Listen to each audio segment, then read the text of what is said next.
కానీ యుద్ధం ప్రారంభమైన తర్వాత ఇవాళ ఎల్పీజీ గోడౌన్లు ఎక్కడెక్కడైతే ఉన్నాయో, డిస్ట్రిబ్యూషన్ నెట్వర్క్లు ఎక్కడెక్కడైతే ఉన్నాయో ఇవాళ అంతటా కూడా చాంతాడంత లైన్లు, ఎక్కడికక్కడ పెద్ద ఎత్తున ప్రజలు ఆందోళన వ్యక్తం చేసే పరిస్థితులు ఇవాళ నెలకొని ఉన్నాయి.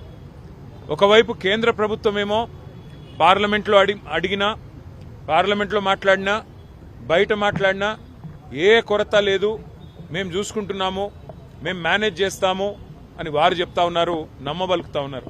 కేంద్ర పెట్రోలియం శాఖ మంత్రి మాట్లాడినా, ప్రధానమంత్రి మాట్లాడినా ఏమీ లేదు, అంతా బానే ఉంది అని విశ్వాసాన్ని కల్పించే విధంగా వారు మాట్లాడుతున్నారు.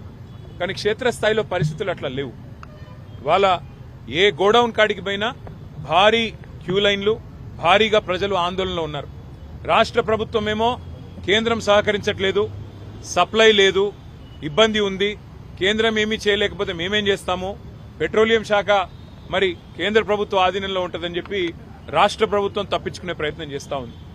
మాకున్న విశ్వసనీయమైన సమాచారం ఏంది అంటే కేంద్ర ప్రభుత్వం కూడా ఈ 4-5 రాష్ట్రాల్లో ఏవైతే ఎన్నికలు ఉన్నాయో అప్పటిదాకా ఆగి మే 4 తర్వాత మరి సిలిండరు సైజును కూడా తగ్గించే ప్రయత్నం చేస్తూ ఉన్నారు అనేది మాకున్న విశ్వసనీయమైన సమాచారం.